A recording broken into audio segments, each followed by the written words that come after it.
Padatnya volume kendaraan saat arus mudik menyebabkan volume sampah di Pelabuhan Gilimanuk meningkat.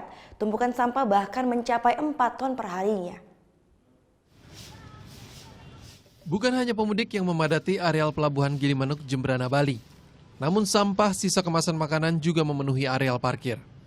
Ribuan kendaraan dan lamanya antrean di areal parkir menjadi salah satu penyebab meningkatnya volume sampah. Ditambah minimnya kesadaran warga membuang sampah di tempatnya. Meningkatnya volume kendaraan saat arus mudik ini juga menyebabkan meningkatnya volume sampah yang ada di Pelabuhan Gilimanuk. Jika pada hari biasa volume sampah hanya 750 kg per hari, saat musim mudik ini sampah yang dihasilkan per harinya mencapai 4 ton. 30 tenaga kebersihan kerja keras membersihkan sampah yang berserakan. Di musim mudik ini mereka bekerja 24 jam penuh demi kenyamanan pemudik. Mereka meminta pemudik tertib dan menyadari kebersihan, sebab tempat sampah dan fasilitas kebersihan sudah tersedia di sejumlah titik. Dan juga untuk lahan parkir, demikian karena semakin banyaknya pengguna jasa, tentunya semakin banyak sampah yang akan dibuang. Ya.